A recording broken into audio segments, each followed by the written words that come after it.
आब हयात बाब 43 यीशु बिन सिराख। पाकीज़ा फ़ज़ा बुलंदी का फ़ख्र है और आसमान की खूबसूरती जलाल की मंजरगाह है। आफ़ताब तुलू होते वक्त अपने दीदार की बशारत देता है। वो एक अजीब इल्हा और हक ताला की सनत है।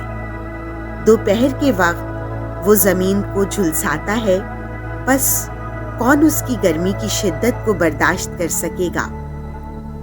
जिस तरह आग से काम लेने वाला भट्टी में फूंक मारता है, उसी तरह आफ़ताब पहाड़ों को सहचंद जला देता है और आग जैसे बुखारात उठाता है और अपनी शुआओं की चमक से आंखों को अंधा कर देता है।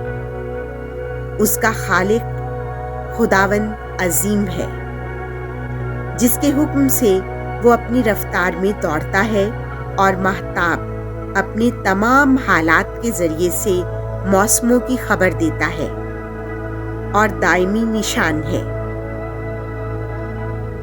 महताब ही से ईद की अलामत है।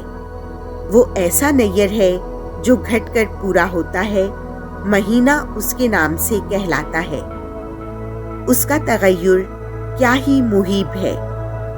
वो बादलों के लश्कर का अलम बनकर आसमान की फजा में जलाल से चमकता है। खूबसूरत आसमान में सितारगान का जमाल है। खुदावन बुलंदी पर से दुनिया को मुनव्वर करता है। वो कुदूस के कलाम पर अपनी जगह पर खड़े होते हैं और उनके पहरों में फुतूर नहीं पड़ता। बादलों की कमान की तरफ नजर कर और उनके बनाने वाले को मुबारक कह। वो अपनी शान में क्या ही हसीन है। वो आसमान को जलाल के दायरे से घेरती है और हक ताला का हाथ उसे जीनत बख्शता है।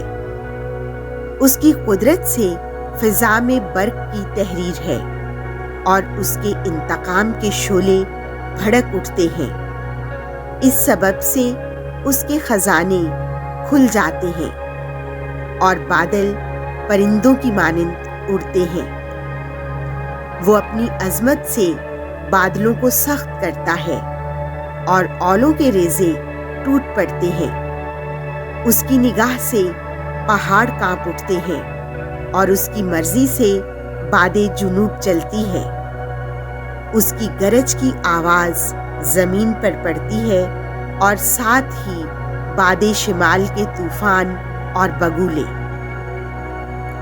वो बर्फ को ऐसे बखेरता है जैसे परिंदे उड़ते हैं और उसका गिरना टिड्डी के उतरने की मानिंद है और उसकी सफेदी की खूबसूरती से आंख हैरान होती है और दिल उसके तरशे से मुताजिब होता है। वो नमक की तरह यख को जमीन पर उंडेलता है और उसके फूलों को नीलम की मानिंद चमकाता है। सर्द बादे शिमाल चलती है तो पानी जम जाता है और जमाशुदा पानी पर बर्फ ठहर जाती है और पानी को ज़िरा पहनाई जाती है। वो पहाड़ों को खा जाती है और जंगल को जला देती है और शोले की मानिंद सब्जी को तल्फ करती है। इन बातों की शिफा बादल का गिरना है और औस का उतरना, ताकि ताजगी बहाल हो।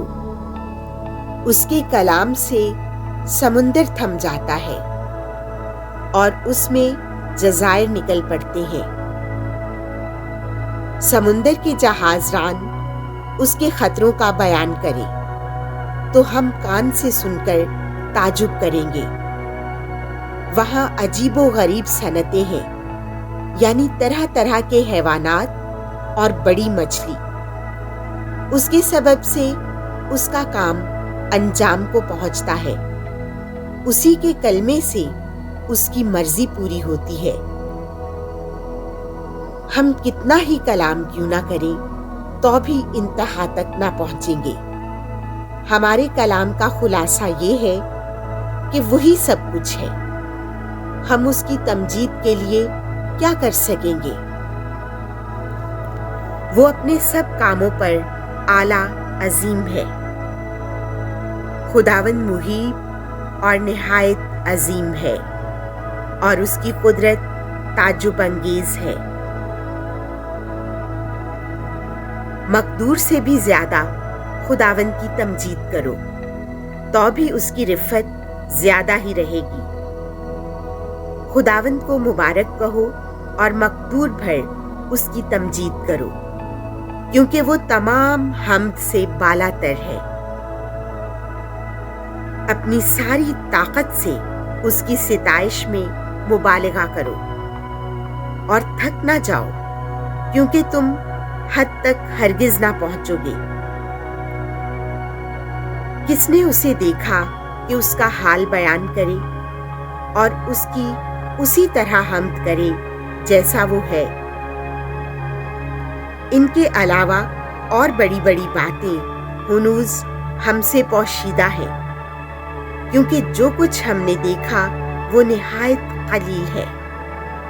क्योंकि खुदावंद ने सब चीजों को बनाया और उसने दीनदारों को हिकमत बख्शी।